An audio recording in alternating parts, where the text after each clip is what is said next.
Good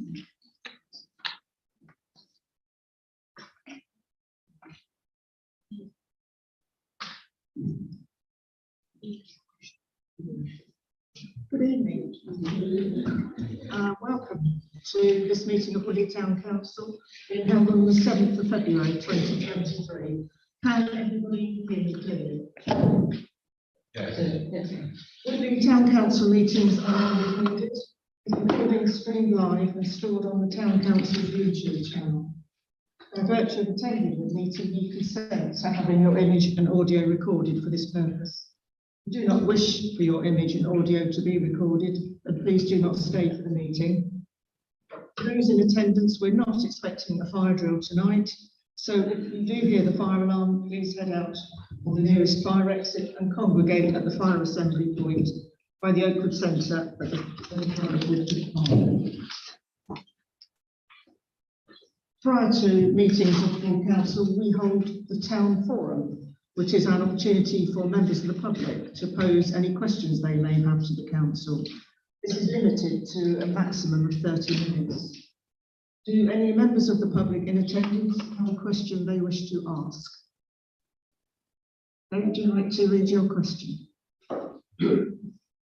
Thank you, Madam Mayor and members of Woodley Town Council. I have given a notice of this question in advance to the Deputy Town Clerk so that he can make a note of my question. I apologise in advance for the preamble I'm about to give, but I hope members will understand why I'm asking this question. There is a real risk that Wokingham Borough Council will misinterpret the meaning of Section 55 of the Road Traffic Regulation Act 1984 when it considers for adoption the proposed Off-Street Parking Places Order 2023.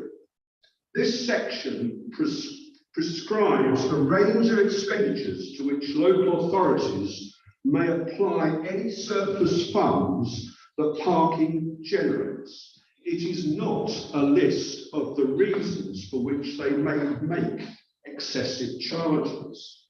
Therefore, if the proposed charges are introduced in order to raise funds, for example, to offset council tax increases, then the council will be acting ultra vires outside of its powers and leave itself open to a challenge in the courts. It is my assertion that Wokingham Borough Council has not presented a fully costed justification for the level of charges that it intends to impose based on the evidence and reasoning as to why this level of increase is necessary to relieve or prevent congestion of traffic.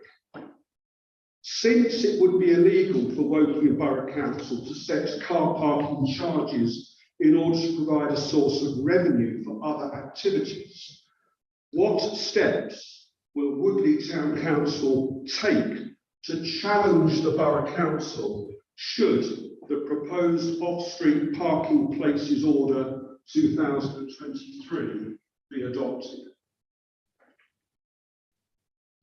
Thank you for your question. I have had sight of your question earlier, and so these are my views on this. This may be a valid question to ask of Wokingham Borough Council.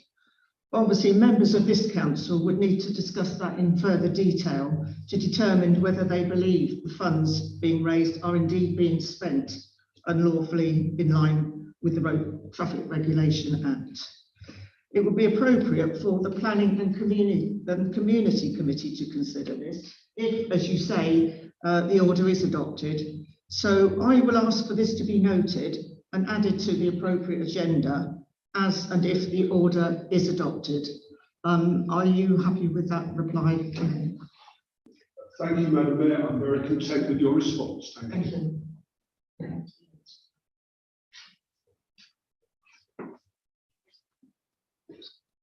Are there any other questions from members of the public?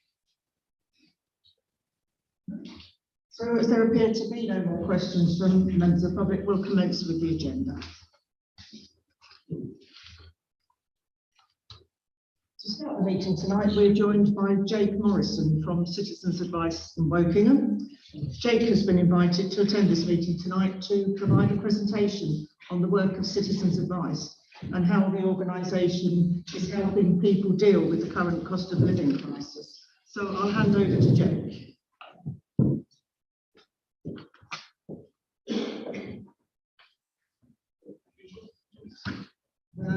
You've got your thing on your screen.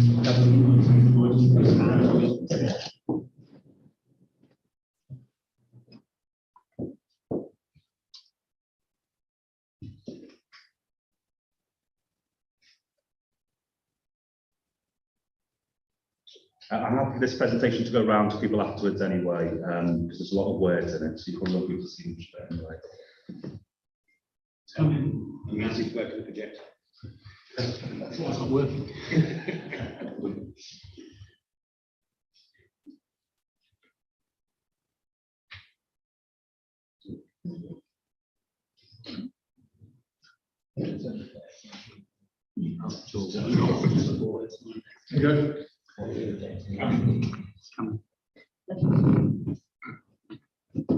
Okay, brilliant, thank you.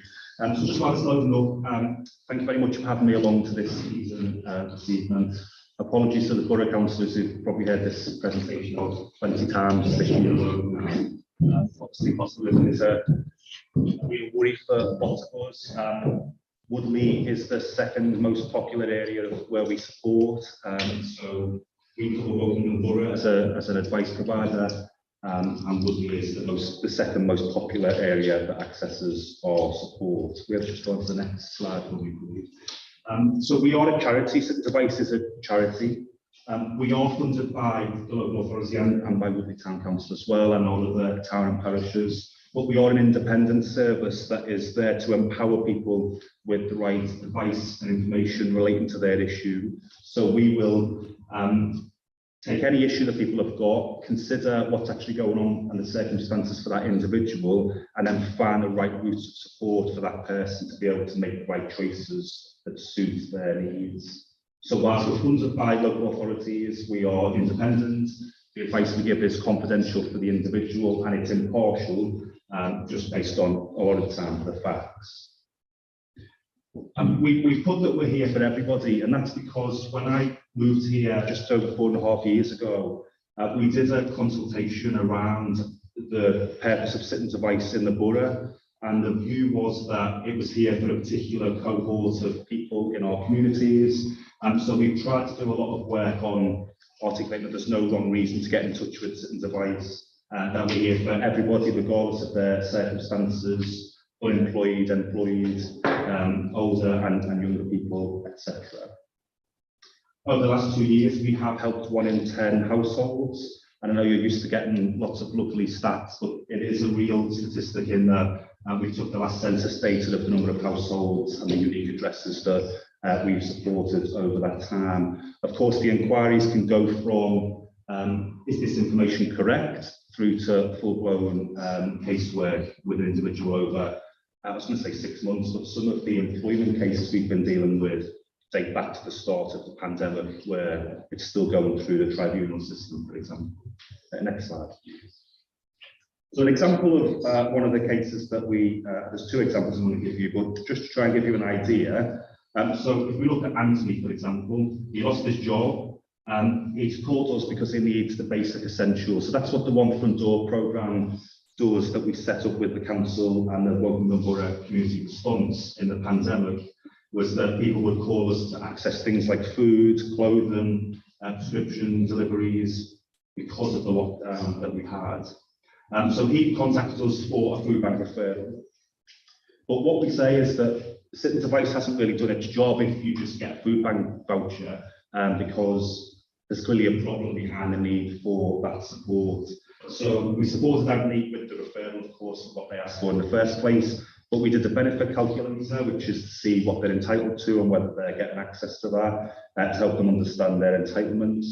We went through a budget check just to see the income and expenditure and how they're managing their finances, and we reviewed their debts. And it's not uncommon for us to work with people who don't actually know what debts they have, so we will often have to go through letters with people, go through credit reference and agencies to identify what's going on.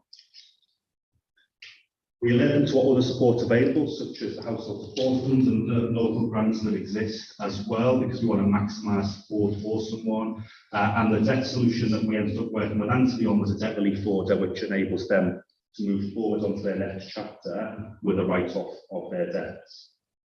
Okay, and the next one, please. This one is Cynthia, who has been a carer for several years and was dismissed from that employment on performance grounds. So again, contacted our team for support. Through the triage that we do, because here it was a discrimination case, but they don't often know what the issue is that's actually going on. They just know that they've been dismissed, for example. So we identify through the types of questions that we ask, but here it was an issue around management of disability. So we supported Cynthia with a caseworker to navigate through that process, through the dismissal, and she was able to challenge that dismissal and reach a settlement with the employer for around £15,000, which again, unfortunately, can sometimes take 6 months to a year to get. But often in these types of situations, they might not be able to afford an employment solicitor, for example, so we'll access support through us. And this next slide is just I don't know if anyone's familiar with the theory of change concept, but it's just a visual which I said we can send around afterwards if anyone wants to do that, around our actual goal is that no one in the borough will face issues on their own. So we'll support anyone who needs us to empower them to move forward. But our other aim is that we use the data and insight of what we do to influence change. So, for example, there's sort of two big examples over the last few years. We worked with the former administration around the council tax protocol and to change the way that council tax debt is dealt with by the council. Citizens Advice is now on every council tax letter so that people know that there's somewhere independent to go. And bailiff action is stopped as soon as they engage with any form of support. And then most recently, over the last 18 months, I would say, we've been working with the council on a tackling poverty strategy, again, feeding through the information of what we see, the impact particularly on single people and single parents, and able to feed through information around that. The next slide, again, is just an overview of our work last year. So our work had an actual outcome of £1.5 million of financial benefits to the community. And that's around £1 million of benefits that weren't being claimed or that we help people appeal. So it's not uncommon for someone who's maybe dealing with a disability who wants personal independence payments to not get it the first time they apply. So we'll support them through the appeals process. And nearly £500,000 of debts written off, which is the highest amongst all the Citizens Advice across Berkshire as well. So 5,656 people helped that in 2022 was 1 in 20 households, and over the 2 years it was 1 in 10. It's around 21,000 issues. You can see there about 4 issues per client that we often are dealing with. We get lots of referrals through our website, so that's another route in to access us. And we were the 8th highest performing Citizens Advice in the country of 215 officers in a number of calls that we answered. The reason we talk about that is it's no sort of race, of course. We're not trying to win anything. It's the reality of the work that we are doing locally to really truly try and support our community means that if you live in Wokingham Borough, you have around an 80 to 90% chance of your issue being listened to and resolved, whereas elsewhere it might be 10, 20% based on either the volume of demand and the level of response the organisation is able to give. Next slide, please. This is where I said it starts to get a bit where you probably are just going to struggle to see it, but this is, again, which can be sent out afterwards, this is just the Woodley town. I do know that one of your wards is half Fairley and half Woodley, isn't it? So I'm not able to split that down into this slide, but 801 clients were supported in 2022 from Woodley. So you see that's around a fifth, isn't it really, or just under a fifth, maybe a sixth of clients that we helped lived in Woodley town. Income gains were over £160,000, debts written off £114,000. So again, a quarter of the debts we dealt with were in Woodley. and there's a list of issues which I'll go through over the next few slides. So the next one, next slide please, is the reality of the cost of living crisis that we all see. And again, it should be quite hard to see it from here, but when you get it later, you'll see. If you can sort of see the blue, which is the top of every single chart, in 2019, the number of food bank parcels we refer people to access in the whole year is now dealt with within a week now. So a whole year's worth of food bank referrals in 2019 is now dealt with in a week, both in Woodley and across the next slide. Again, this is just again, oh no, this is for the Woking Border actually, is the top 20 issues altogether, because the last slide was just looking at cost of living particularly. This one looks at all, so again, one's providing transport support, energy, benefit calculations, but personal independence payment is high as well, council tax reduction, debt assessments, and access to and provision of accommodation, which we know is a challenge as well. The next slide, again, just for context, so I won't particularly go over this, but it's got the heat map of the number of clients that we saw in 2022. The darker the colour, the more the number of people helped. So you can see there, again, sort of the middle of the borough is where the highest demand is. The next slide is an overview of all the different types of issues that we do see. So again, when I did the survey 4.5 years ago, we were known for benefit support and possibly debt, but actually we go from anything to do with travel and transport, immigration, legal support, consumer goods and services, so washing machine has broke down and I'm not getting any response, relationship and family matters, which have actually dropped, but again, 4 years ago, this was our top 5 issues. So the top 5 issues, benefits, debt, housing, employment, and divorce was our number 5 issue. It has dropped in percentage terms over the last few years. And then again, housing, employment, universal credit, etc. as well. So a whole range of things that we support people with. The next slide, again, I won't go over, that's the wider borough impact of the cost of living crisis. The next one, please. It's just an example of some of the types of work that we do. So whilst we provide generalist advice and information, which is the final column there on the right, people can come to us for any issue anywhere across the borough. A lot of our work is to support particular demographics, particular groups of people. The first one we have is working with CLASP, which is a charity working with adults with learning disabilities. As we were developing the tackle on poverty strategy together as a voluntary sector with the council, Debs, who manages CLASP, was telling us that their members use cash, and a lot of the shops now obviously only want cards. Also issues around playing video games on their phone and not realising that they were paying for tokens and the gifts that you can get, and it was actually their money that they were spending. Issues around not accessing blue badges and personal independence payments. So we now have a 2-day-a-week caseworker that's based with their team, who engages with all of their sessions and provides one-to-one support for individuals. The second one is we work with adults with personality disorder diagnosis, which is a mental health condition, and we work with BHFT to provide casework around stability in income, housing and relationships, again, based on the needs of a particular demographic. Just the last few, the next one is on our client feedback. So every quarter, National Citizens Advice take a cohort of our clients and survey them on their experiences of using the service. We're obviously very pleased that nearly 90% would recommend our service to others. 80% found it easy or very easy to access us. We asked questions to try and understand as well. So this one, for example, 22% of clients said that at the time they contacted us, their issue was urgent. Why that's important to know is, if we go back to my point about being in the top 10, we're 8th at the moment, highest performance advice on the phones.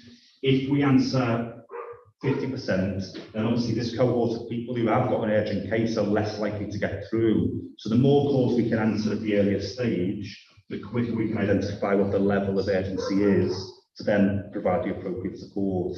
So I use the example of it's not uncommon for someone to come to us with, for example, a parking fine. They're not likely to be as urgent as some of the issues around the bailiffs are outside my door, we deal with domestic abuse.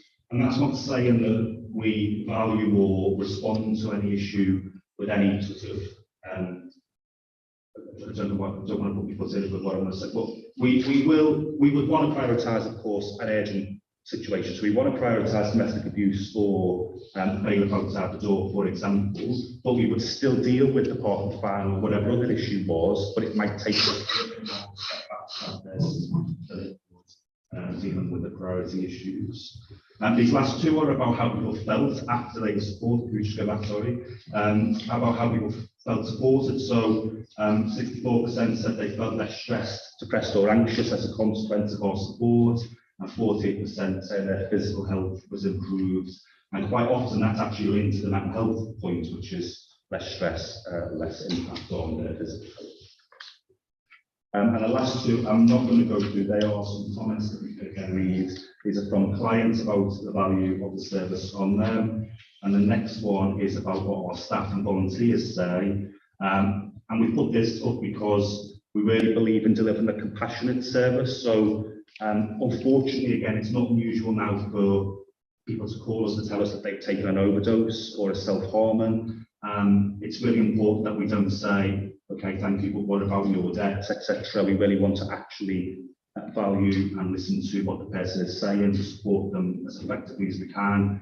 I spent some time delivering mental health first aid training, of which half of our team are trained as mental health first aiders.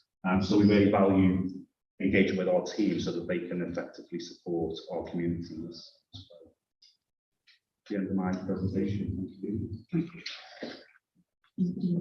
Thank you very much, Jake, for coming us here and presenting us with these statistics. I found it quite an eye-opener to see how the level of need has risen in the last few years. Citizens Advice has been around for as long as I can remember. I'm sure I speak on behalf of everybody here. We're very grateful to know that you're there, and thank you very much for looking after us and your volunteers. So thank you for coming along. No problem, thank you. Can I just mention one more thing, which is around, I spoke to Carol about this yesterday, about our presence in Woodley. So David, who I don't think is here, helped us paint our office, which we were really pleased about, but we can hardly ever use it because the pipes freeze in the winter, and in the summer it's like a glass house. So it's really hard for us to keep that office open. I'm not announcing we're closing, but it felt like I was announcing it closing. We're working with the Borough Council about actually moving into the library, so that there'll be the regular service in the library, so that we don't have this issue where we can't open in the winter, we can't open in the summer. We did base ourselves here in the pandemic. Deborah was kind enough to let us use space here then, and we're going to look to move into the library, so that'll be a phased approach over the next year. Well, that's good to know. We can pass on to who used to know. All right, thank you. Thank you very much. Jane, thank you very much.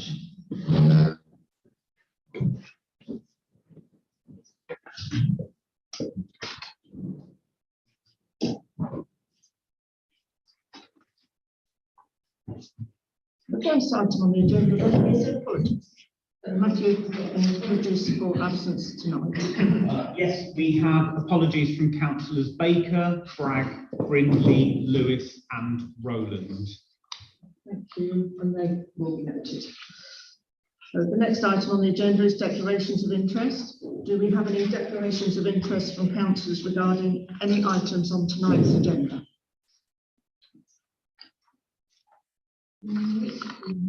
Case item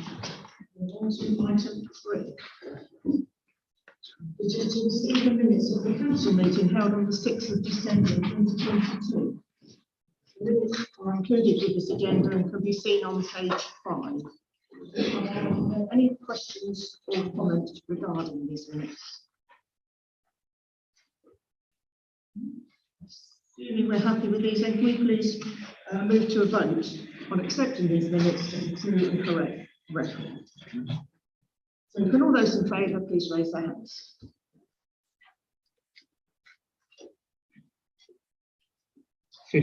For. And all those against, please raise their hands. None against. And all those who wish to abstain, please raise their hands. No abstentions. So the minutes have duly been approved with the full and correct record, and I'll sign these after the meeting. Item 4 is to receive the minutes of committee meetings which have taken place since our last full council meeting. Can I please ask Councillor Wicks as chairman to present the minutes of the Planning and Community committee meeting which took place on the 3rd of January 2023. It's set out on page 11 of the agenda. I ask you to receive and note the minutes of the planning committee on the 3rd of January. And that's on pages 7 to 18 of your agenda. Any councillors have any questions? I noticed that Rangers College is given room with allowed to 10 I just wondered how much land it is.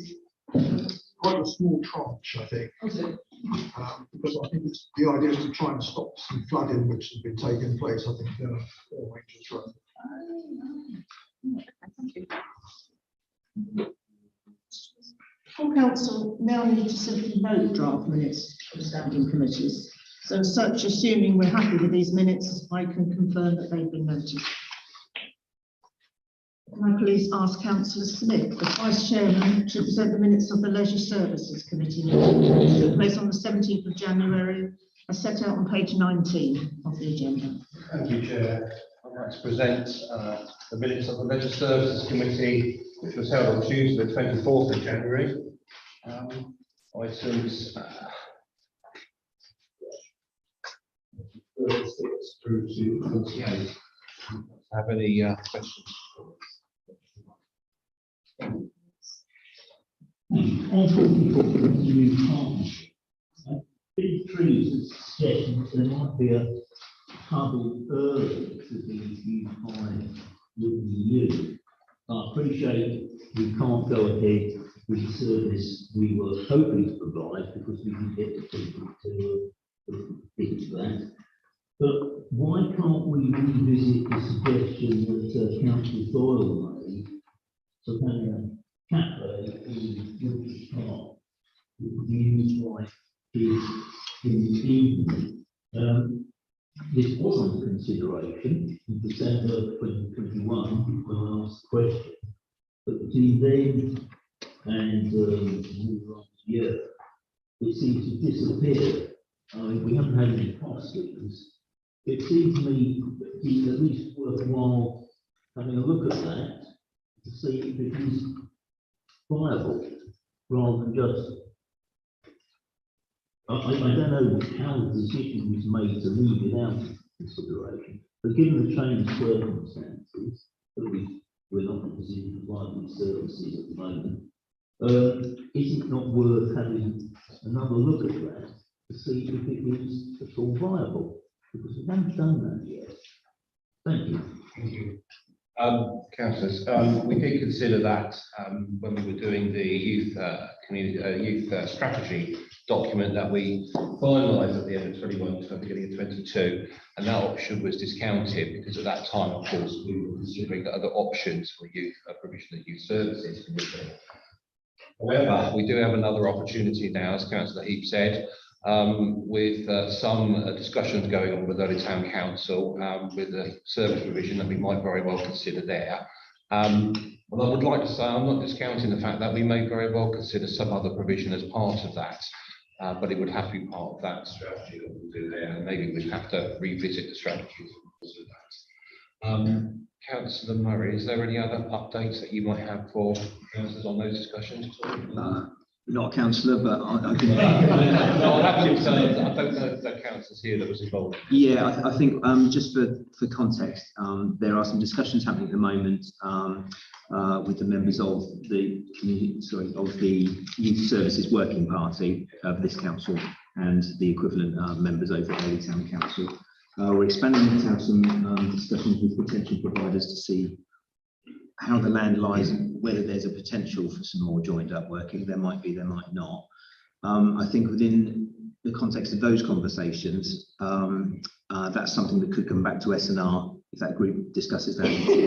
That's something that's worth further consideration. But when that report comes back to strategy and resources, that could be progressed in that way. The terms of reference for that working party at the moment don't consider include exploring that specifically, but that doesn't mean that it can't come back as part of that conversation. I'm very keen to progress those discussions so that we conclude and come back to the council actually. Yeah, there will be a date for the next formal meeting of that youth partnership very shortly. Okay. Just arranging with another potential organisation who have contacted the council and would like to be involved in some conversation there. So I'm just working out some dates. Thank you very much. I'm not sure who was first, Councillor Doyle. Thank you. Thank you. I'm not sure what the Youth Services Strategy Committee are discussing and what options they are looking at. I think I just heard you say, Kevin, that they're discounted the proposal that I made. Is that what you said? Say again, sorry, Mark. They're not considering the proposal that I made.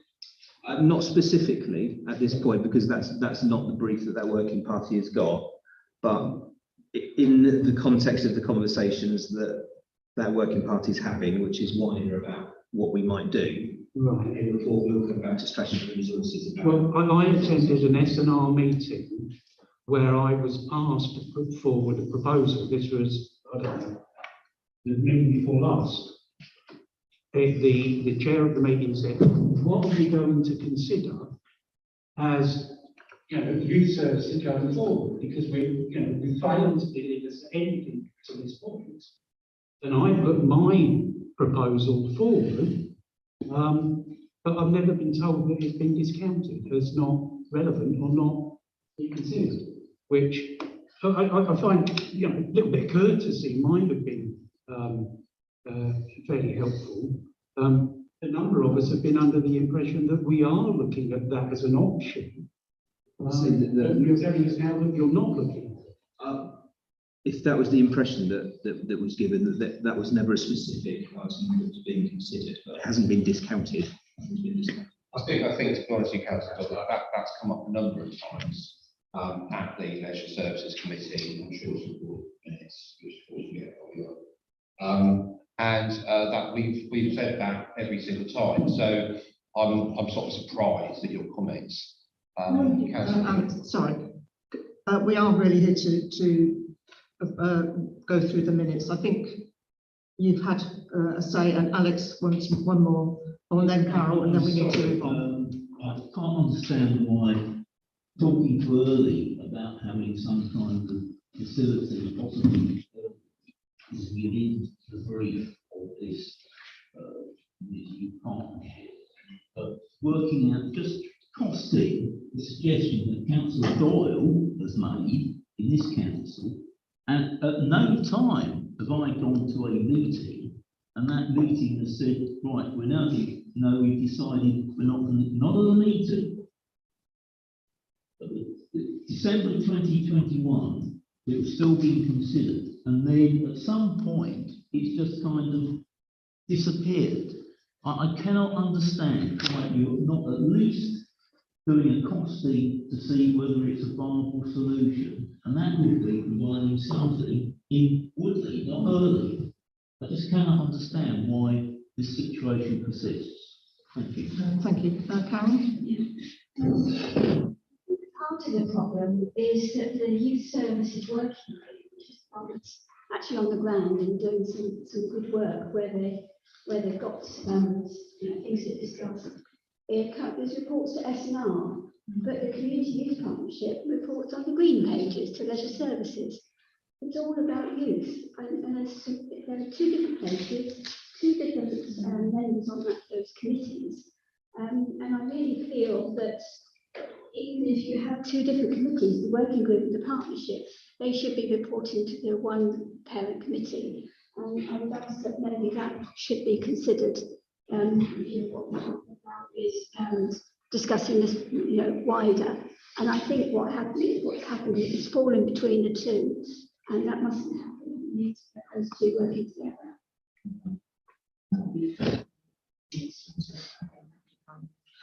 So I assume now I will have the minutes, say the minutes I'm going to.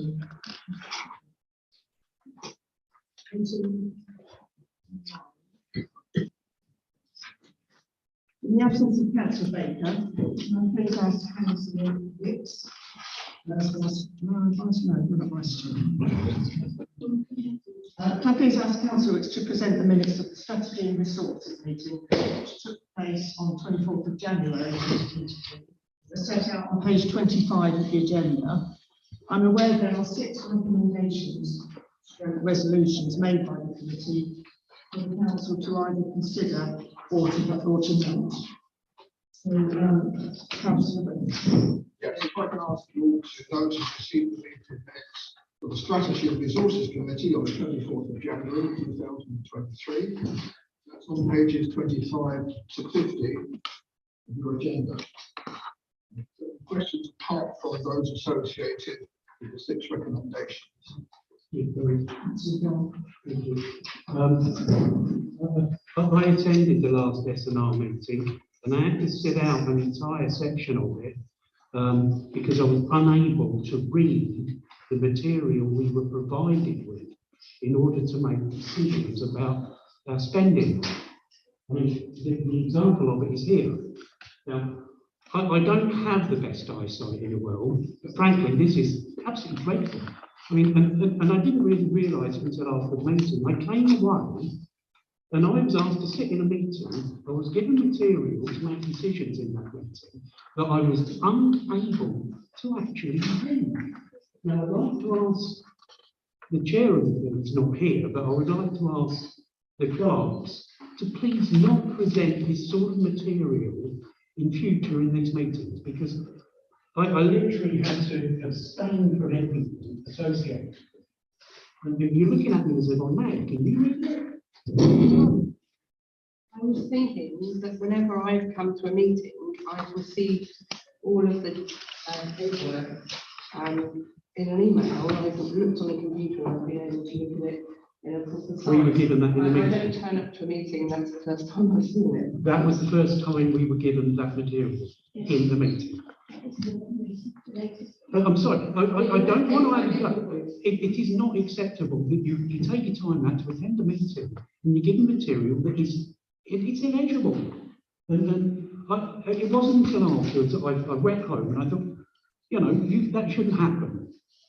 It shouldn't happen. And unfortunately, there are civil service guidelines that nobody is given material to read that is less than an 11 font. It's a 2 font. It's ridiculous. Juliet.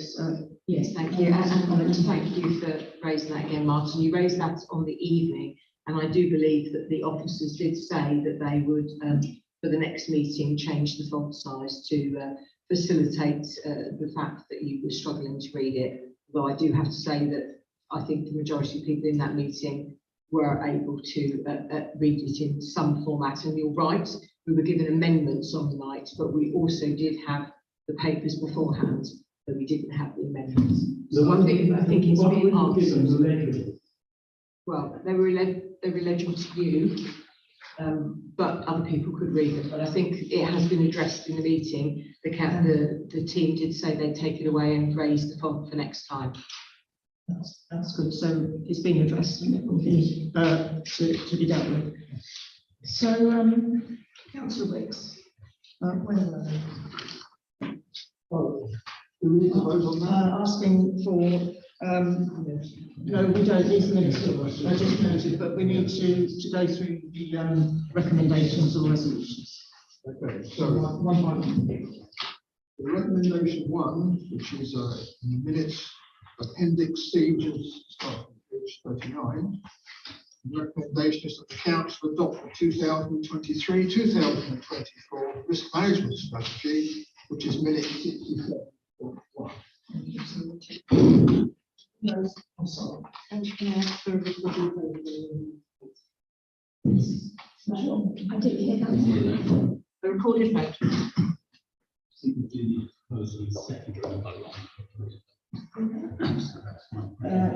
So Alison's is the proposal. So can anybody second? Thank you, Bill.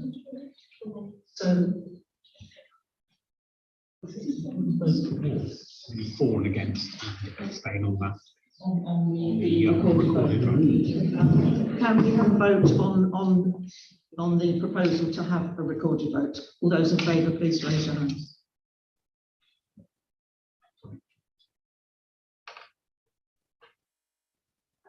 It's 11-4, Anyone against, please raise your hands. none against, And any abstentions, please raise your hands. 6 abstentions. So therefore we will go to the recorded vote. Let me get this, and then we'll carry on.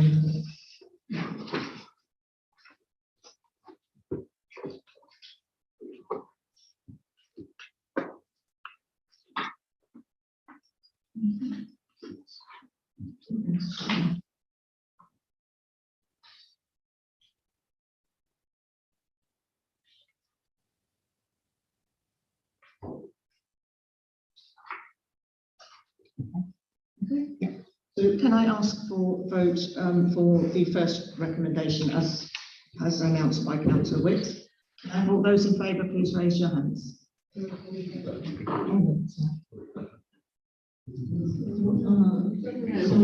your hand and we record your names. Sorry, I'm really unclear what I've lost. A recorded vote does not cause that each name we vote individually, that's recorded. Yeah, I'm sorry, I didn't hear what we were voting for. I didn't hear what it was. It's the first recommendation that you've got on your agenda for the minutes of the strategy and resources meeting on 24th of January. Got a table there with 6 recommendations. Page 2. Yeah. So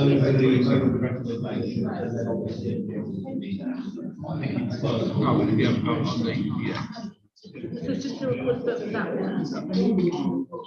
Or they'll be recording the minutes, yeah. Right, okay, we will ask you to put your hands up and then we will note the names of those. So all those in favour, please raise your hands. The normal procedure is for the names to be called out and we say yes or no. I think that starts like Okay, we'll go around the table. Yeah. You happen for me to read the names out, so just for context. Each time we vote, the description of what we're voting for is said, not just The number, So, yeah. not just the number, that's it. So the council adopt the risk management strategy, but every time we vote, just because I do get lost otherwise. Okay. Minutes 67.1 of the minutes of the meeting. Yes, what I'd appreciate is if the words could be said, because I get confused otherwise. So the first recorded vote here against agenda item, the Strategy and Resource Committee, item number 1, which is that council adopt the 2023-24 risk management strategy, as included in minutes 67.1.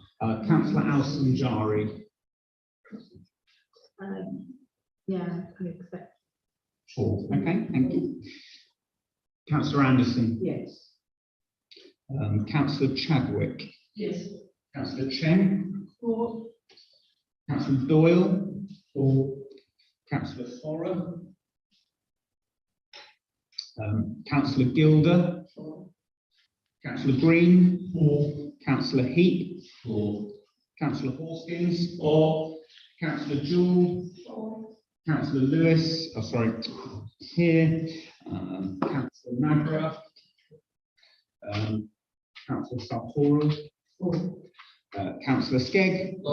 Councillor Smith. For. Councillor Soane. For. Councillor Swaddle. Councillor Wicks. That's everybody for. 1, 2, 3. So that recommendation has been accepted. So Councillor. I can then refer you to number 2, which is the risk register for the full council overview be presented in accordance with minutes 67.2, which is on page 44 of your agenda. This recommendation is just to note, so we do not take a vote on this one. So that's just noted. So, Councillor Wicks, can we move on to the next one, please? Item 3, the recommendation is that the 2023-2024 charges for leisure services be approved. Now, please note in the brackets it says 72B, but it should actually say 72A, which is on appendix pages 1 to 5 and page 47, and also the report FC 120. So, Councillor Al-Sanjari, Abstain. Councillor Anderson, 4. Councillor Chadwick, 4. Councillor Cheng, 4. Councillor Doyle, 4. Councillor Forrer, 4. Councillor Gilder, 4. Councillor Green, 4. Councillor Heap, 4. Councillor Horskins, 4. Councillor Jewell, 4. Councillor Nagra, Councillor Sartoro, 4. Councillor Skegg, 4. Councillor Smith, 4. Councillor Soane, 4. Councillor Swaddle, Councillor Wicks, 4. 16-4. That's 16-4 and 2 abstentions. So recommendations we have. Recommendation number 4, excuse me, that the 2023-2024 charges at the Oakwood Centre be approved, which is minute 72B. The proposed charges are 2023 and 2024 are on the appendix, which you should have in close to your minutes. It's appendix page 6. Thank you. So we now proceed to vote. Councillor Al-Sanjari, Councillor Anderson, 4. Councillor Chadwick, 4. Councillor Cheng, 4. Councillor Doyle, 4. Councillor Forrer, 4. Councillor Gilder, 4. Councillor Green, 4. Councillor Heap, 4. Councillor Horskins, 4. Councillor Jewell, 4. Councillor Nagra, Councillor Sartoro, 4. Councillor Skegg, 4. Councillor Smith, 4. Councillor Soane, 4. Councillor Swaddle, 4. and Councillor Wicks. 4. That's 16-4 and 2 abstentions. So again, that recommendation has been approved. And can we have the 5th, please? Number 5, that the budget for 2023-2024 be presented to the council to approve with minutes 74C, budget appendix 2022. Thank you. So I'm sorry, I may have misinterpreted. I thought the instruction at the start of the minutes was, if you had any questions other than relating to these topics, ask them now. And I apologise if I'm interfering, but I had a question around this point before we voted on it. Is that okay? On the 5th? On the 5th one, yeah. Yes. I suppose I'm a little, in the grand scheme of things, I don't think I dislike the budget. I'll confess to being a little bit disappointed that youth services budget only went up by £1,000, and particularly considering we failed to appoint a contractor to fulfil the role that we put out there. And I worry that obviously there's an election in the middle of we're effectively giving a budget to a new group of people potentially moving into next year, and that if money becomes an issue with securing that contract to deliver youth services, and considering we have, through I think circumstances and our inability to deliver that as councillors, I think I own my part in that. That we're effectively tying their hands and making it more difficult to find that service. And there's some exciting things happening that we've been talking about with Early, and I similarly quite like the opportunity to explore the static base of some description. And although it feels like I'm being miffed about £1,800, I felt it would be nice if that youth services budget effectively had gone up with either inflation or environmental charges that we've lifted across the rest of the piece. So I suppose my question is, what leeway does that line have going forwards to the next council, and whether or not we could perhaps record that now for when they're looking back at this meeting? And I think that's the only thing that's stopping me saying I'm going to protect the budget, because I feel we've got that opportunity to really let down some young people by not putting up 1%. So, Darren, you're in a position to answer. Yes, thank you for that question. I really appreciate that. It was discussed at some length at the Leisure Services meeting on that very point. And I can assure you that currently, because we don't have a service for which to budget or have a budget for, we could very well save zero and we'll plan for it next year from our reserves. But we decided to include it in the budget as is, with an increase, which was just fine. And we did reassure councillors at that point, recorded in the minutes, that should a service develop from the discussions that we're having, that it will be fully considered by SR. We will find the funds to fund it, because I think this council, certainly this Conservative council, really wants it to happen. Thank you very much. Thank you, and I would completely agree with Councillor Smith. We had the same conversation at SNR a couple of weeks ago, exactly the same about, we have increased it a little bit, but 10 grand is significant considering at the moment we don't have a service, and also the reserves are absolutely there to be used, and if we need to use them, we can use them, and that's minuted in the SNR minutes. Teacher-free discussion we had before, because first of all, Julia, it's not 10,000. Sorry, 1,000. I misspoke. It's 1,000. And that's a signal that we're giving to our youth in Woodley that you're just worth another 1,000 a year, which isn't even anywhere near the rate of inflation. The idea of a budget is to put some money in a budget, or in the coffers, if you like, to actually support something that the council wants to do. Now, we either want to support youth services or we don't. If we do want to support them, and I'm getting the feeling that we do, two committees that sort of, and a lot of people around this table are saying, yes, we want to support youth, we'll give them some money to do it with. At least keep up with inflation. And I proposed, I don't know which meeting, I think one, that it actually increased by 10%. Now we're talking about £2,600, another £1,600, to say, yes, you are worth it. You are worth that increase in inflation. And I'd like to make that proposal again, that our youth budget is increased by 2,600 and not 1,000. And you've probably got a second, I think. I've just got to Councillor Doyle.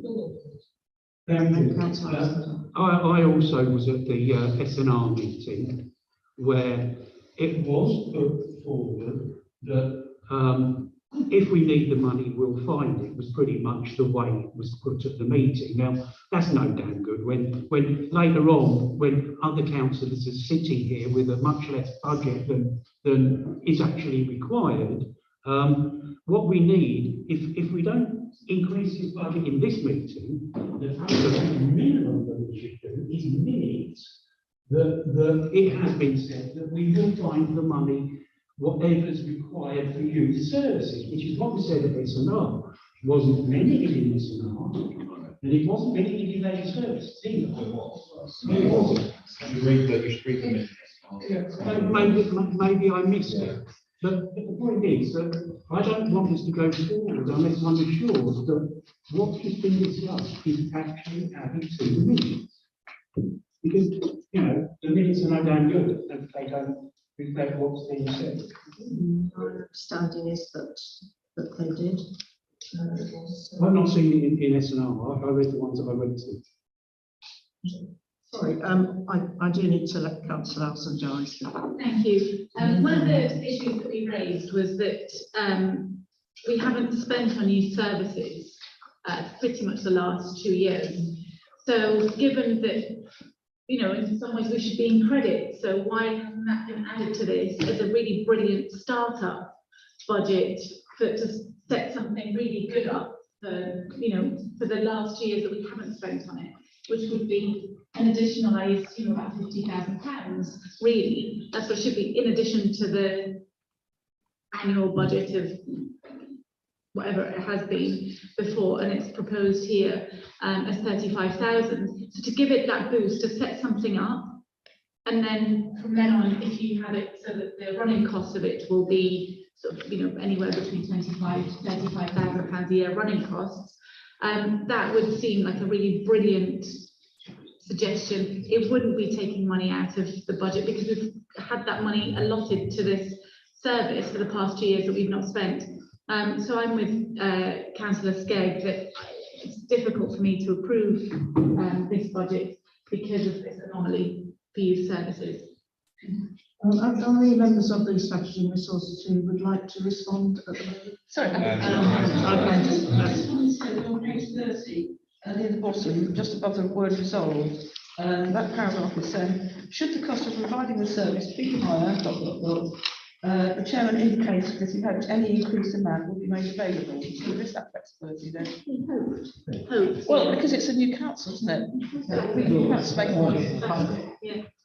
Yeah, so you can't really constrain the new council in that way. But now it says about. Well, no, It's can- money in the budget. I mean, The budget, it's done, yeah, it's all taken. if the new council goes in knowing that they've got this pot of money to play with, it's much more productive than kind of them saying, well, we've got, you know, £20,000, we might be able to have 25,000, rather than saying you've got 60,000 to start with, do brilliant things with it. And that's what we're hoping to do, to give the next council a kind of a good, hit the ground running, a good start. Well, the flexibility is there in the minutes, that's just what I wanted to say. Okay, Rob? Thank you, Mayor. I love your idea. I think it's fantastic. You know, if you could double the money for youth services, it'd be great. Double the money for lots of these things, it'd be great. I think somebody earlier mentioned that it wasn't the same increase as it was for the bowling or some of the other items on there. Those budgets actually had an expenditure upon which we could increase an estimate on. This one, we haven't spent any money yet. Also, at the last meeting I was at, we went through all the revised estimates. So if this budget is passed today with this £27,000 on, that can then be revised at the very first meeting of the new council in June, when we first meet, they first meet, I should say. Then we could say, right, they could say, well, we don't want this 27,000, we want £54,000 and vote it through. So the figure that's actually set today doesn't really matter. Don't call me naive, Carol, that's very rude. Okay, if I misunderstood something, then you should ask to speak and explain what I misunderstood. But that's what the words I've heard around the table this evening. So I'd like an apology, please, because I don't believe at 54 years of age I'm naive. Okay? I need to answer that personally. Answer that first of all, and then Councillor. I apologise, I maybe should have given another form of words, but I'm not going to waste time explaining the budget to you, but what you have just stated, I don't think it's my apologies. I think Councillor Dole was first. I'll be quick. I'd like it recorded that there is a clear division along party lines to increasing the youth services budget. There's no doubt about it. It's quite clear that these three people and those three people want to increase the budget, and the rest of the meeting doesn't. Okay, well then that's what we will vote whether to accept or not to accept it. Richard and Juliet, and then we just move on to the vote. I suppose, although, I mean, sorry, yeah, clearly I want that budget set at 2.86. And if we're talking about setting a budget that has total flexibility in the future, I genuinely don't see the point in setting a budget, because that's not what a budget does. That's my final point on the topic, and I think it's time to move on to voting against it on that basis purely. I'd agree with that. I think, you know, and I think the political blow. That's why you vote. The political blow doesn't help. This was made with good fiscal sense. the budget hasn't been spent up to this point, there was an increase, it can be flexible. I think all of those things, if you're setting a budget, are very sensible. So I would agree with Richard, we just need to move on now. I think that's enough. No, sorry, that's advice.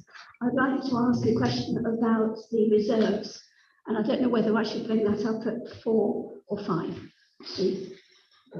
It's my chance.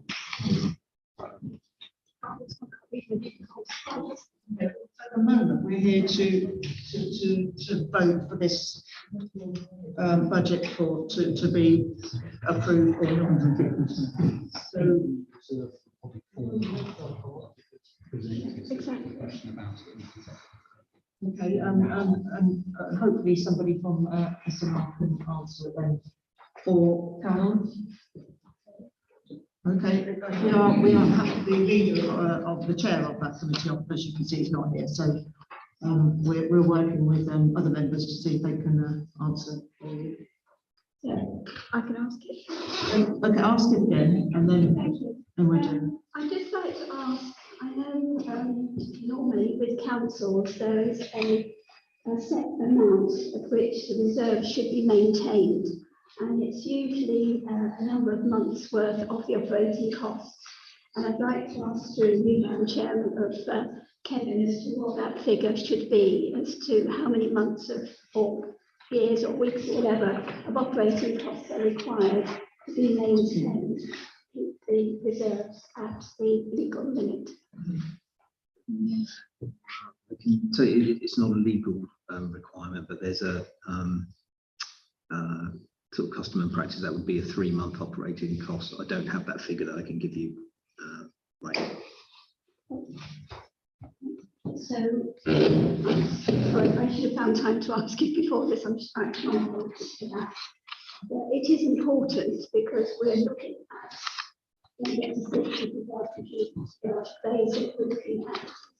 reserves. And I think as a council, we need to know whether we're doing that sensibly, advised to or not. If we don't know, I can't see that we can make a reasonable decision. I think Kevin can answer that, but not just right now. Yes, that's Can be told. Anybody else from Strategy Resources wish to comment? I think that it's certainly over the 3 months running costs. I would say it's well within that, but I can't tell you what that number is, I'm afraid. Just that we need that information. Can we go to the breakdown, please? To remind you, Councillor Wicks, would you like to remind us what it is exactly we're voting for? Budget for 2023-2024 for approval as minute 74C and the appendix which is attached to the appendix. Okay, Councillor Al-Sanjari. Councillor Anderson. For. Councillor Chadwick. For. Councillor Chen. For. Councillor Doyle. Against. Councillor Forer. For. Councillor Gilder. For. Councillor Green. For. Councillor Heap. Against. Councillor Horskins. For. Councillor Jewell. Against. Councillor Nagra. Against. Councillor Sartorial. For. Councillor Skegg. Against. Councillor Smith. For. Councillor Sun. For. Councillor Swaddle. For. Councillor Wicks. For.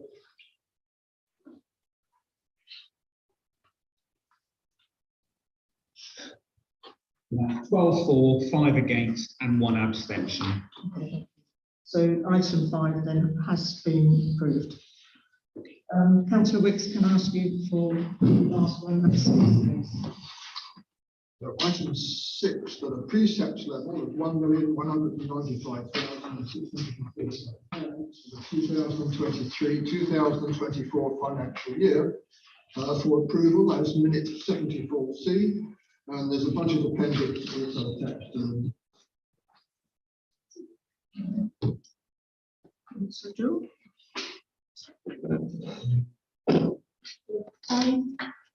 I'm disappointed to see that the the way this has been worked out in the sense of dipping into the reserves, and it does worry me.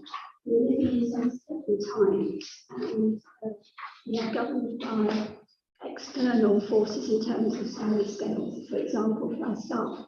So there's a lot of unknowns. So we're actually looking to reduce our reserves, and I'm concerned about that, which is why I asked for an explanation beforehand. If we actually kept the preset at last year's level, that would give some more of the reserves, and it would actually still be a reduction in real terms for our residents. And I think that's cynical of me, but it seems that we reduce the preset just a few months before the election.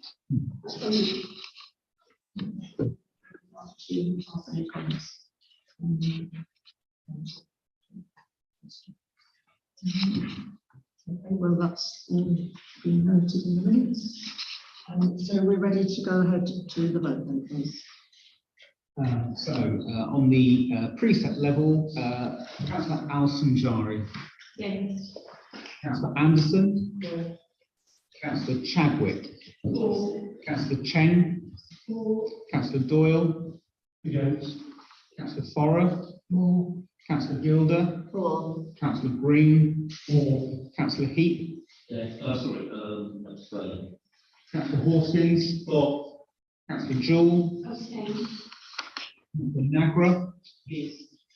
Councillor Sartorial. For. Councillor Skegg. Abstain. Councillor Smith. For. Councillor Soane. For. Councillor Swaddle. For. Councillor Wicks. For.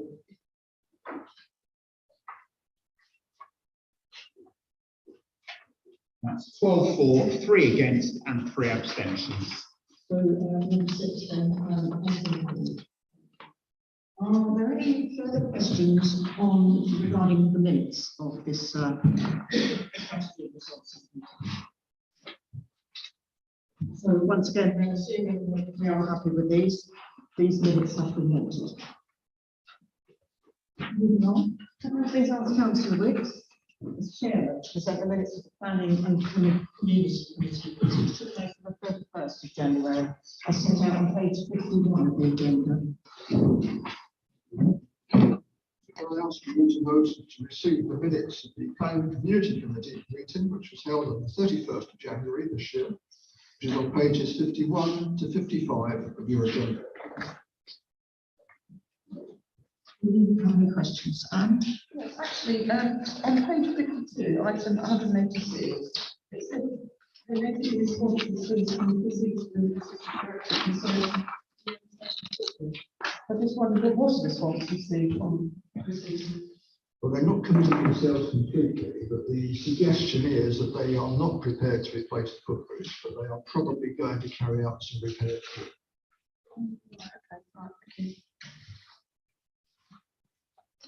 So again, assuming there are no other comments or questions, so these minutes have been noted.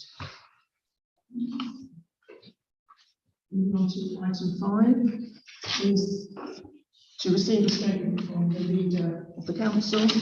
Councillor Bacon's absent tonight, but sent a statement out in advance for me to read out. Leader statement on 7th of February from Councillor Keith Baker. I apologise I'm not here to deliver this in person, but unfortunately circumstances have conspired against me such that I cannot attend. I thank Madam Mayor for reading this out on my behalf. So welcome to the final full council meeting of this group of councillors. In May, we will have a new set of councillors who I expect will be a mixture of existing and brand new councillors running this council. Several of you here tonight may well not be part of that new council for a variety of reasons. But on behalf of the residents of Woodley and the Town Council, can I thank all of you for the work you have put in over the last 4 years. Being a councillor is not an easy task, and it does take time and commitment, so thank you. These 4 years have been quite difficult, punctured with several good times.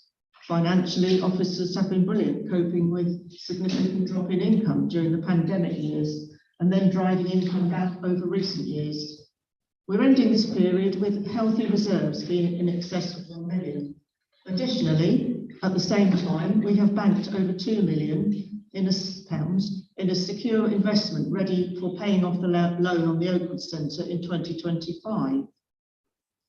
Town council tax has only increased by 2.85% over the period 2019 to now, the best of any town council in Wokingham Borough.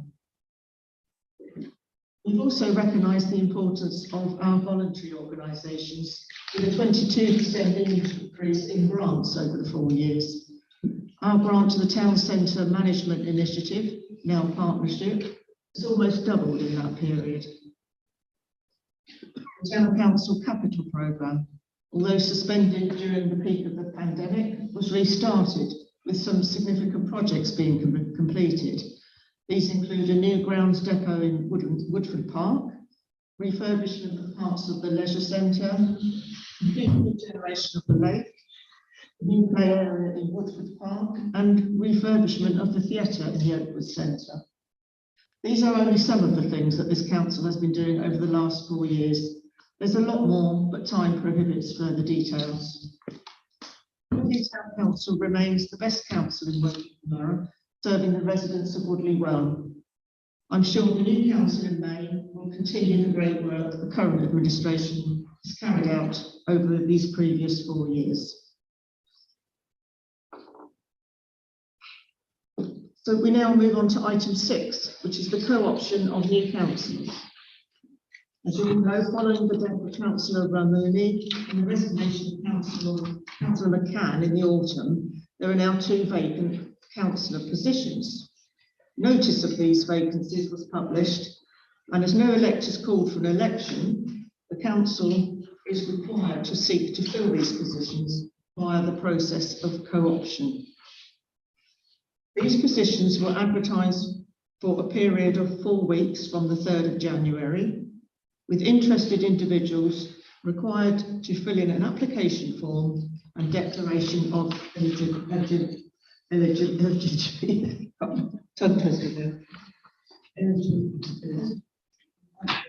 We have received 4 applications from interested candidates, all of whom are eligible for consideration. Applications have been provided for members only in the additional confidential councillor co-option appendix, and item 6A on the agenda is simply to receive these. Item 6B is for councillors to undertake the co-option process itself. Firstly, I will outline the process for clarity, as it's slightly complicated. To be co-opted to council, applicants must receive an absolute majority of votes of those attending and voting on the process, meaning a candidate must receive over 50% of the total votes. Each candidate must also be suitably nominated, that is, proposed and seconded by councillors in order to proceed to the vote. Each vacant councillor position will be voted on separately. Councillors will nominate and vote on co-opting their preferred candidate first, and then a fresh round of nominating and voting will take place to consider the second. Councillors may only propose and second 1 candidate per vacancy.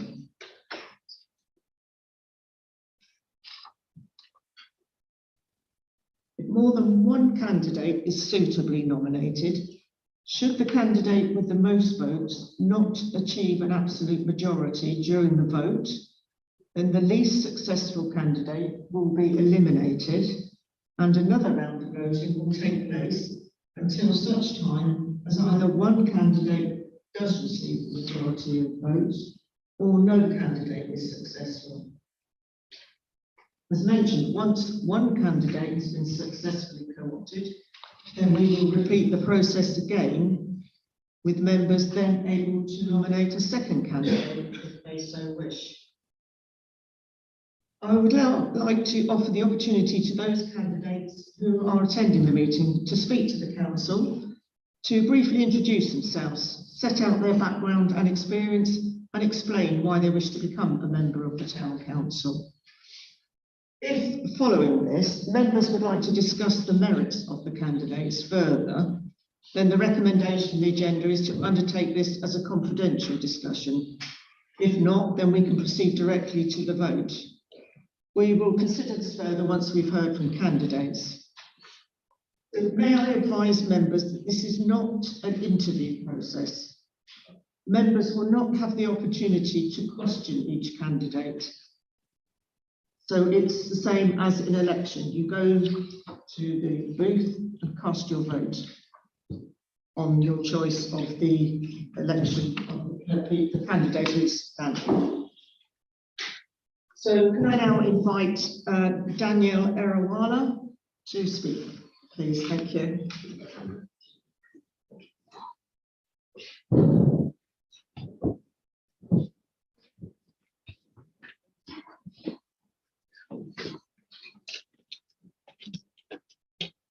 Good evening all. Thank you for this opportunity. I'll try to keep it brief. So my name is Daniel Raj Erawala. That is my parents and well known as Danny Erawala, but you can refer me as you like. So I moved to Woodley 7 years ago from Central Reading with my family. And now I live in South Lake Ward. I work in IT. I'm married and I have 2 young children who goes to local school. Woodley is a great place to live and raise family, and I'm glad to be part of this community. I'm inspired by many local heroes who have gone above and beyond to help the community, especially during the COVID. I had the privilege to serve this community during the COVID as a volunteer, and also worked with local charities and organizations, delivering food bags, clothes, and Christmas hampers in Woodley, collecting fresh food items from local supermarkets and delivering to charities, organized social events to raise funds for Woodley Food Bank, and also took part in Woodley Carnival as a volunteer.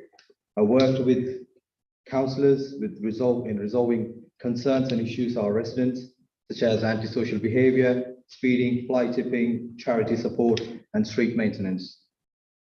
I took the initiative to set up a neighborhood watch scheme and have been a street coordinator ever since.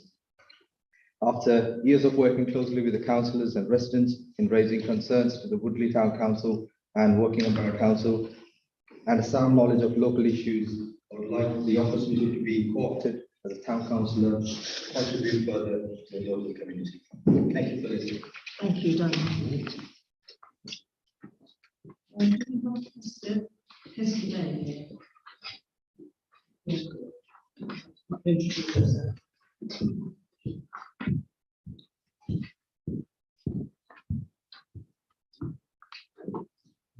Madam Mayor and Deputy Clerks. My name is Chester Charles Bay. I'm a local resident in Woodley Drive, and I've been here for about 10 years. Married, 56. If you want to look at that, 56. I've sort of tried to keep it short. I've got a wife. I've been married for 30 odd years. Grandchildren are now Maiden Early and Woodley at the moment. I've been working at Tesco's distribution, doing the pack at the moment. I've been in school locally, was at St Boys School years ago, left in 82. And now I'm studying law, international law and space at the moment at Open University. So I was touched over that to Open Degree. I've done some sort of charity work with different associations. That's not really sort of nice. It's just a nice opportunity to serve the community because I've been here for a while. And no one looks like me in the community, and I've been asked obviously to see what we can do to make sure we're nationalising the best of the responses we have. That's all to say that the council's here been working very well with all the memorials, the flowers, and all the stuff in the parks. My grandson there as well. It's very, very sort of community based as well. And support of communities is overwhelming. So I'd just like to thank everybody that has the opportunity to stand, so if I'm not elected, I still work in the community. So thank you all for your time. Thank you. Thank you very much, Chester. Mohammed Parvez. And I was sent apologies that you've got I think the same list for something. Okay. Nigel Harmer. Nigel, there's one councillor's going to do. He will be joining us any moment on the screen.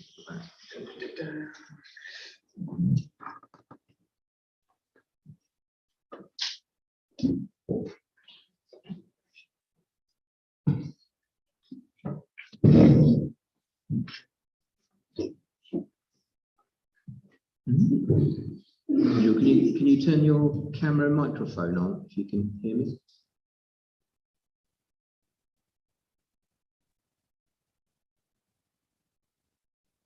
Good evening. Can you hear me? Yes. Wonderful. Okay. Apologies that I haven't come in person. You may be able to tell from my voice that I've got a cold at the moment. I don't want to come and cough and sneeze all over you. I think the health of our councillors is very important for us. I was born in Scotland. I moved around the country a fair bit. I came to Woodley, and in fact, I've lived in Woodley for the longest time that I've ever lived anywhere. And although I still have allegiance to Scotland, especially when it comes to things like the Calcutta Cup. Woodley is a place where I have put down roots, and I love this place. It's the place I've raised my children. It's the place that my family is now considers home. My grandchildren, we look after them at this address in Woodley. I've been involved in lots of community activities here. I have strong roots with the community, and I want to serve the community using my skills that I've picked up as an engineering manager in the oil and gas industry and as a charity trustee. Thank you. Thank you very much, Nick. Thank you all for taking the time to come and introduce yourselves to us. So now, members, if anyone would like to discuss the merits of these applicants further amongst councillors, can you please raise your hands now? So, no, nobody wants to.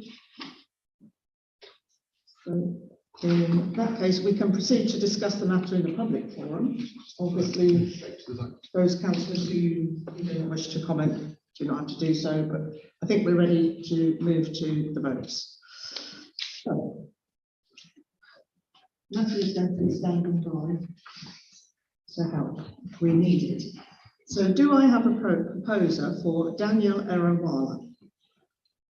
Madam Chairman, could I just are we, once we vote pose and second the first one and we vote on it, I don't understand how you go on to the second and third and fourth. Are we instead actually voting to fill a vacancy?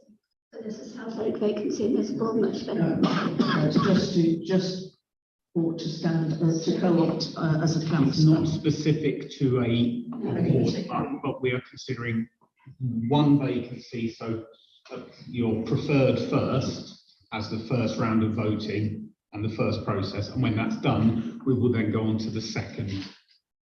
Because the person needs a majority of votes, we can't have people voting for two preferences. It has to be the one preference first, and when that's been done, we will then move on to the second and repeat the process again with the remaining three candidates. It's a bit to get your head around. It's taken a while, but yeah. That's why I'm doing it slowly. So do I have a proposal for Daniel? Daniel? Yes. We do have a proposal, and we have a second. Thank you. So we will now proceed. Oh, we're doing all the proposals. Okay. Do I have a proposal for Kester Bay? And we have a seconder. Thank you. We have a proposer for Mohammed Parvey and a seconder.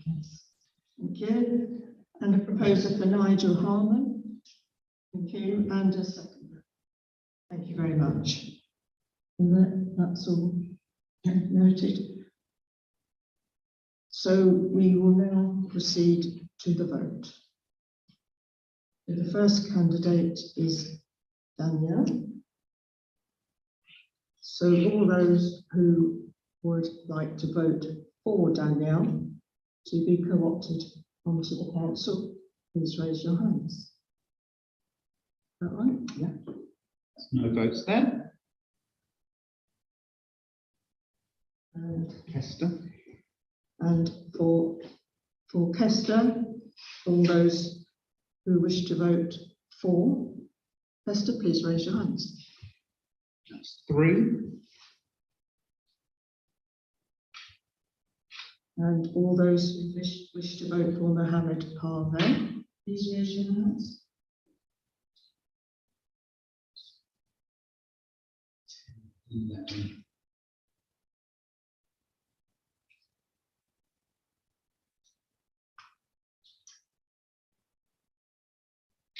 And to vote for Nigel Harman, please raise your hands. Mohammed Parvez received 11 votes for. There were a total of 17 votes recorded. So that is a majority. So Mohammed Parvez on the first round is co-opted onto the council. So we only have 3 candidates left.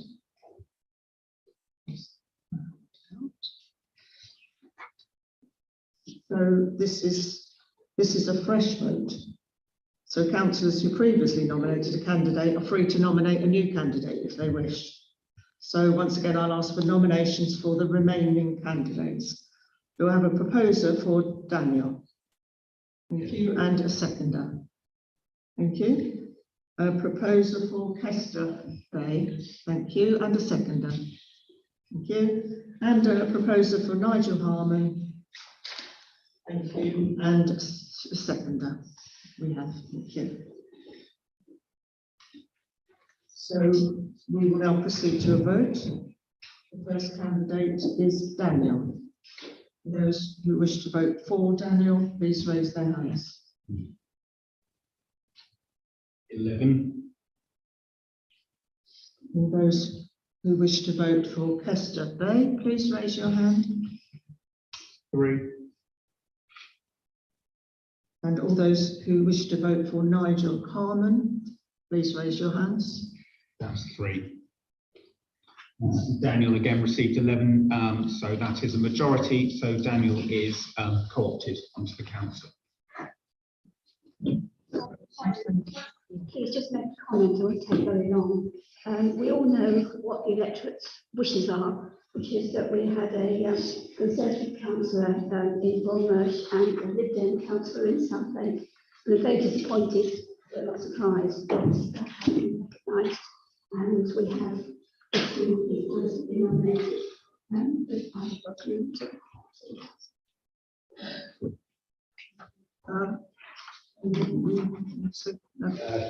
Arguing, sorry.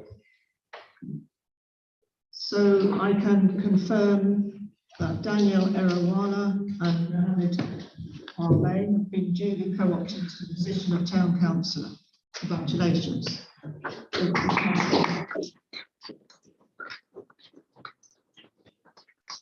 That was passed on to Mohammed Parvez, make him feel better. So item 60, we now ask those duly co-opted, who are in attendance, which is Danielle, to sign the declaration of acceptance. So we'll take a short break while this takes place, and following this, both the councillors can take part in the rest of the meeting. So would Danielle would like to come up and to sign the declaration of acceptance, which Kevin has for you there.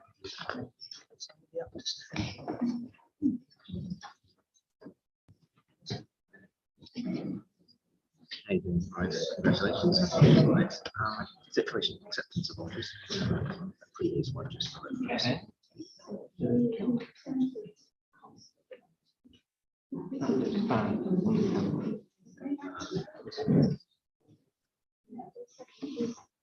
no.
Just talking about, I think on the, I think we'll wait for it. I know, if we can just give it a minute, I think that would be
If everybody's ready to leave the meeting, we'll carry on.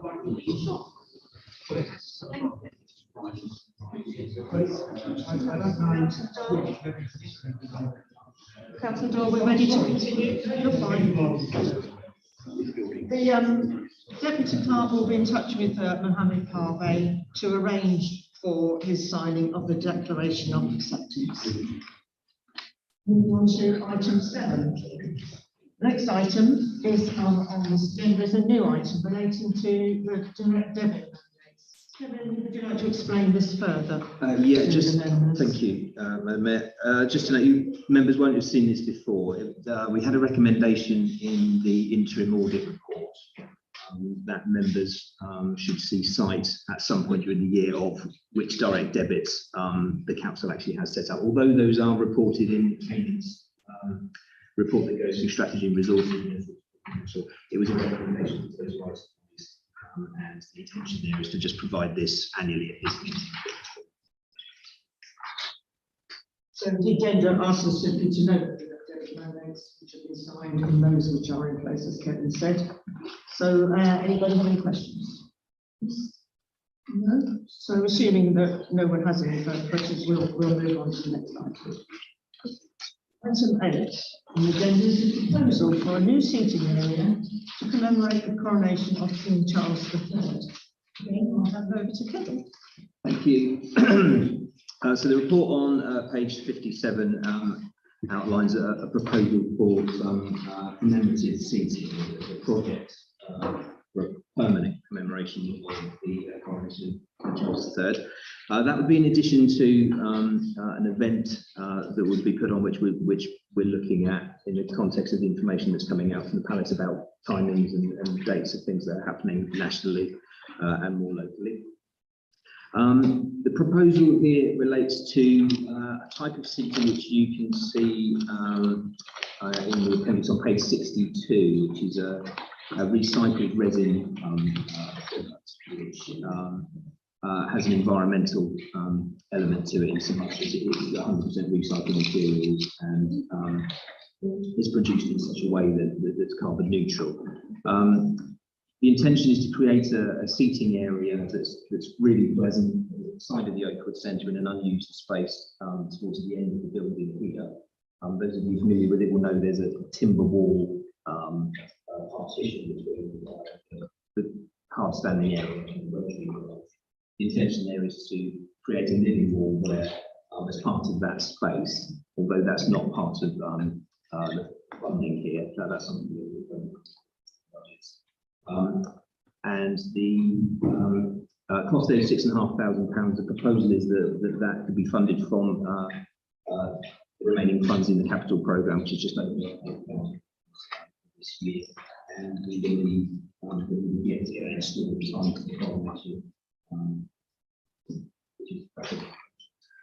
there is a project assessment on so pages 59 to 61, which members will be more used to seeing now. We're including that every time there's a request for funding. Hopefully, should there might be about that, but obviously I can. Do we have Just confirm it's a 3-metre one, because there's 2 options. Yes, the actual design there is just for information purposes. We're looking at what the actual layout will be and how many modules. It's a modular unit. How many of those actually work? Yeah, so there's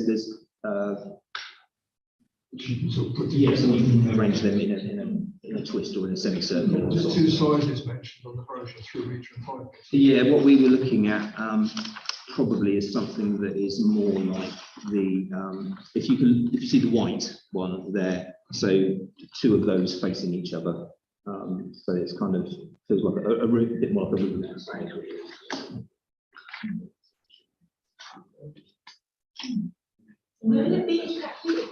So on this side, if you walk down that way, just before, yeah, so before you get to that, right at the end of this building, there's a large and there's a space here with nothing in it, so it would be there outside the office, the council office. Could I point out a mistake in the report? On the living wall, it says the biodiverse area will be CO2 producing. Now, what area is going to be CO2 producing?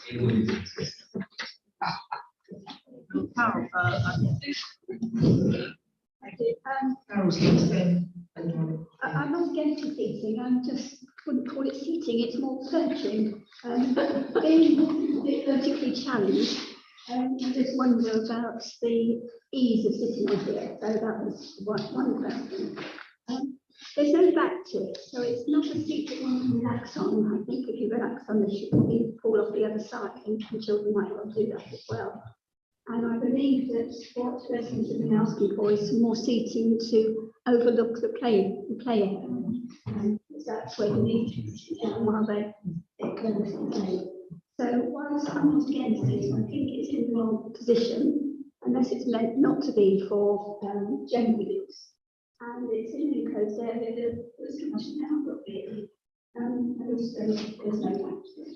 And if rather than have those white ones, we need some gaps for wheelchairs, certainly for this company wheelchairs they can sit next to. If I could just say, it wouldn't be in place of additional seating around the play area, certainly, and that would be of the type that we use with arms and a back on. Yeah. Are these set for life, or can they be changed in another year to maybe a different shape? Are they technically you can add to them? Yeah, or change a design in the next year. We have worked out an installation method, which means that they could be removed and moved around, so you could do something different. Thank you. Sorry, I think Rob was next, and then Alex. Thank you, Madam Mayor. I'm sorry, I think these are ghastly. I do not think these are fitting to commemorate the coronation of His Majesty King Charles III. 70 years ago, the Coronation Hall was opened by Good Captain Sir Douglas Barlow to commemorate the coronation of the Queen. And here we are 70 years later, it's still there. And I can't see this. It looks like a toilet seat. I can't see this being there in 70 years' time. I love the idea. I'm a bit of an old fuddy-duddy, and I think maybe some really nice oak wooden benches around an area that's more socially accessible in the park, rather than just being added onto the end of the building. Sorry. Joy. I think, who was that? Alex. Yeah, I was concerned about what colour you're proposing to be. I mean, the last thing we want is to have something that would be described as a carbuncle, bearing in mind whose coronation we're celebrating. So we were looking to match the rail colour. We were looking to match the rail colour with the play area, so the green. So what colour is it going to be? I mean, it's not that exactly. The same green, exactly the same green as the large play we use. So the colour scheme, so it matching. Juliet, did you? Yes, well, I've got a comment really. I like the idea. I love the idea of the living wall. I love the idea of using recycled materials. I think the circle makes it not as accessible as it could be. It's low. You're not going to be able to sit on this. We reckon it's about 48 centimetres high. So it's great if you're nimble, but without a grab handle, you're never going to, if you're older and less mobile. So I'll just ask you to think about the accessibility for all age ranges. I mean, I think it would look really cool, but whether it would look really cool in 10 years' time, you know, I don't know. I love the green personally, but I think it needs to be maybe a different shape. Maybe not a circle, because you couldn't, the youth of Woodley will love it, you know, they can come and gather on that, and families can come and sit around it, but I just worry that once you're down, you're not going to get up unless you've got a grab handle. Would you like to respond to Yeah, I think that, as I said, it would supplement the other seating that we've got available. We have got seating along the area as well, so it would be in addition to that rather than an instead of. So, and we are looking to put further seating around the play area. I have it in my garden. I like it, but you know, it might not be to everybody's taste. I don't like the white one. I agree with you. I think Alex was next. Alex, do you have I'm done. right. I can't. Who was next? Alison. Sorry. Alison. I just wanted to ask about the time frame of this, because I was quite surprised this has come to full council rather than going to leisure. You know, and that we're being asked to make a decision as opposed to shown one style of bench. I'd be very happy to vote tonight for an allocation of budget that Woodley commemorates the coronation, but I would like to have seen some different options. It feels really bounced into this a little bit tonight. Is it that the order time for this seat has to be made following tonight to have it installed before? It would be before the coronation, so yes, that's what it would normally go to SNR. If there wasn't a deadline, we would bring it to SNR first as a matter of course. So that's why it's coming. I don't know whether that's a second question.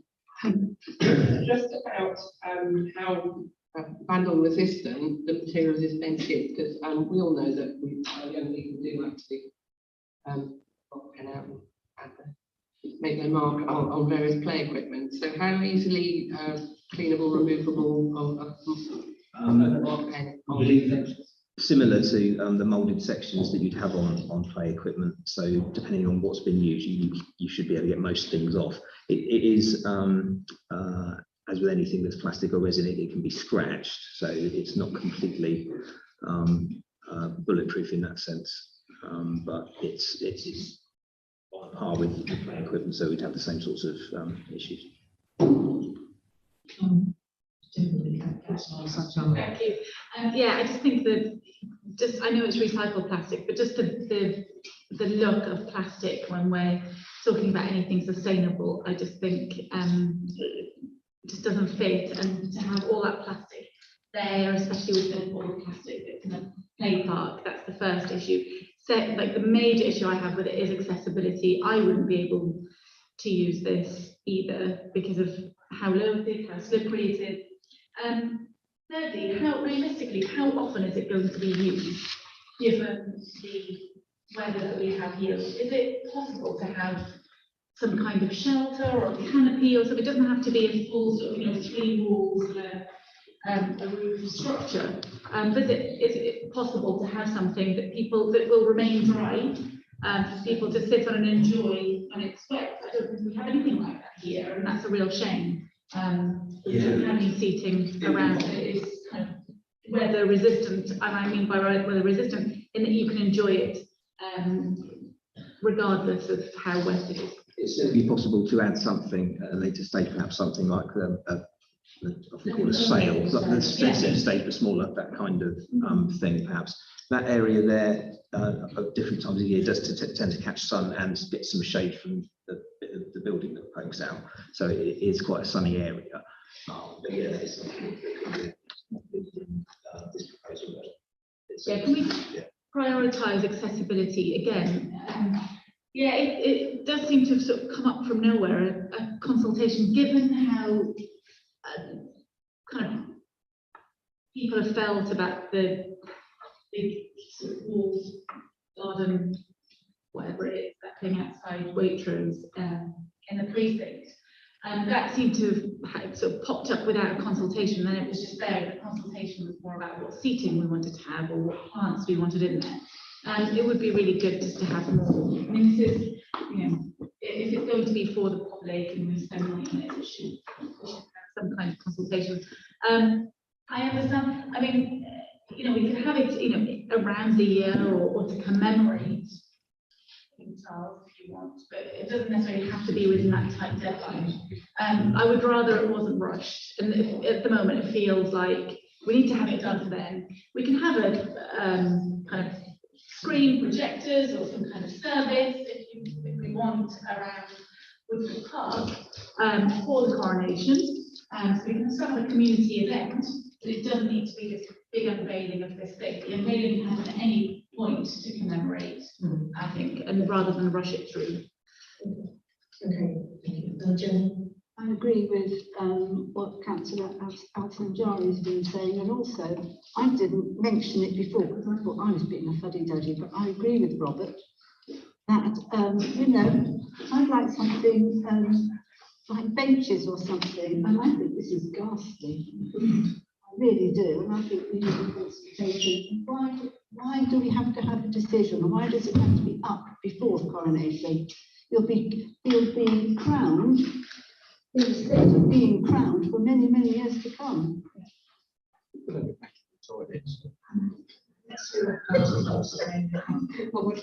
Mine is really tentative. Martin was next. On a personal level, I wouldn't spend 10 pence on Prince Charles or King Charles being crowned, and I wouldn't spend 10 pence on this stuff. I'm sorry, Kevin, it's horrible, and I would be disappointed if we put something like that in Woodford Park. We really should. Darren, Carol, you have your hand up as well. Sorry, Oh. I think Carol. I think so. And then Darren, and then.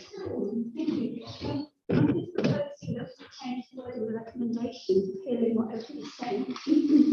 So in front of, instead of the new seating element, we put a seating element and then use the rest of that sentence that stops after element. So we're just agreeing to put aside that money or something for the coronation. It's seat I can certainly vote for that. I think at the moment we'll be voting against the recommendation. So to clarify, your proposal is to say to do something. A seating to commemorate the coronation. How best of those words. Do we have a second?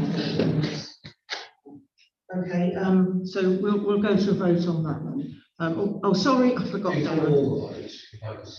Yes, sorry, Darren. Yeah, I mean, considering the excellent job the town clerk did with the index for that, which are absolutely fabulous. I think we can do something that equally is good for. So we have a further recommendation. We had a second there. So all those in favour of the proposal by Councillor John, please raise your hands.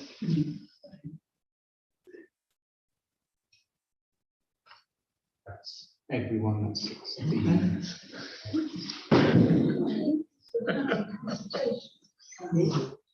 As part of the Would that be a proposal? Regulations around consultations, do they have to? We can invite residents of Woodley to put their ideas forward. A formal consultation, you know, would have various questions. Maybe a focus group. Yeah, rather than a consultation. So I can confirm that Councillor Jewell's recommendation has been accepted by the council. So therefore, the living wall work. Yes. Are we proposing that this be what should be done with the £6,500 should go to? that was my next question. The first meeting of the next legislature committee. Yes. That's what I'm proposing, Madam Mayor. Are we going to go ahead with the vote for? Is the vote voting on the allocation of this an amount of money for this project? And we are saying, I think, not this project, aren't we? I think we just said ACT. And for the amount of 6,500. Yes. Okay, so based on the new proposal, so we I can bring something back to leisure services with some options which could then be considered by that committee and could be consulted. I suppose it isn't the end of the world if it's not done by the day. Not to get it right, it's not. Yeah. So, right. Okay, so can we go ahead and vote for? Fine, these votes. We've had a vote on the changed wording. Right. So we're done. Yeah, we're done, yeah, Moving on. So we're moving on to item 9. See the reports from town council representatives on outside bodies. It's set out in appendix 9 on page 63. Do we have any councillors in attendance who wish to provide a verbal report on any outside bodies activities? Darren? Yeah, I'm the new trustee on the Poor Land charity, and I've attended a meeting, one of the meetings during the heating, and they do a real problem with heating. Numerous issues with the insulation and the commissioning, and also the maintenance. Residents are cold. So we're setting up a meeting with the contractor to come in and hold them to task a little bit. And I'll let you know how we get on. That's the report. Please comment on Darren's report. All right, okay. Well, so thanks for that, Darren. Thank you, yeah. I signed up to work on CME. There was a meeting there yesterday. Woking Town Council rep, me, and somebody from Woking Borough. It's looking at provide most of the money. And we actually asked whether or not there was a way of getting more involved with the CAB rather than just giving money. So it was more of a partnership. And what I'd like to do is to bring that idea back to, I think it would be planning, one of the committees, to discuss that further. So it become written, because we've seen tonight, what, you know, the good work that they do, and I think we can support them for that. Item 10 is an update on the mayor's engagement. We've done one since the last.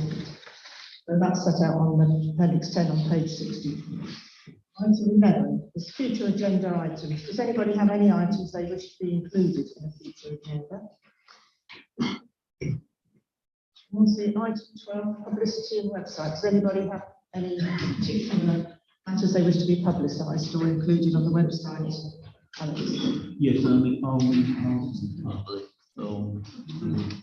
bring forward ideas where they'd like to see it to be. Yeah, it hasn't happened yet, but yes, it will be. Thanks. So that item completes the agenda for tonight's meeting. So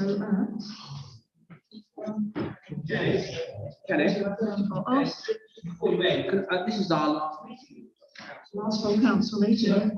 I think you've done a fantastic job in the last 2 years that I've been on this council. Control. You've been really lovely and kind. That is okay. It's been calm and mellow and progress through each of the agenda items clearly. And I think this council owes you and well, a round of applause. Thank you very much.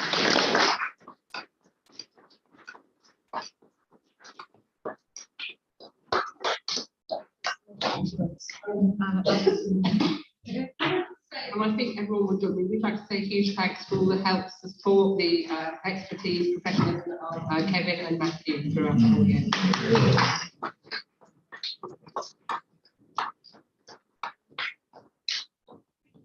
Yes, I appreciate it. I got told sort of before I joined the council naively that it wasn't going to be political. I am really disappointed, and I hope going forward that people really bear that in mind, that, you know, we are here to serve the community, the best of the community, and I really have been grateful for you chairing. Actually, I think you've been really fair, and I felt really well supported, knowing that I could have my say with you as chair, and I have really appreciated that. That hasn't been the case all the time in other sort of committee meetings, and I would like that sort of to be noted. We keep talking about how important it is to invite diverse opinions and diverse experiences onto the council, and at times it has been a really unpleasant experience.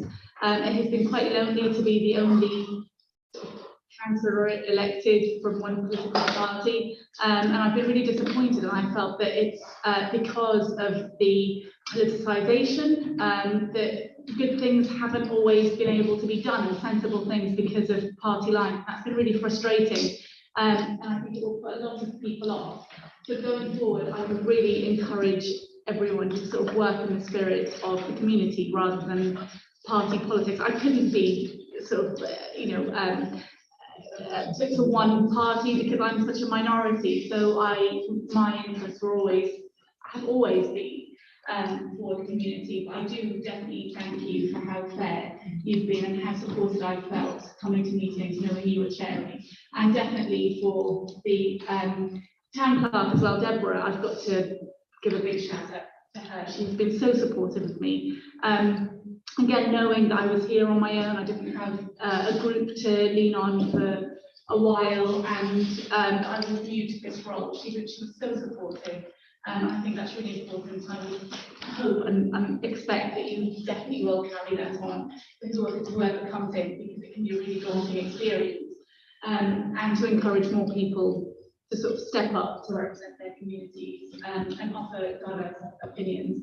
And I would like to thank everyone who has supported me in my first role doing this. It's not an experience I would necessarily rush to do again, but yeah, it has been an interesting experience. But definitely thank you so much for the officers and staff at Town Council. It's been brilliant. Thank you.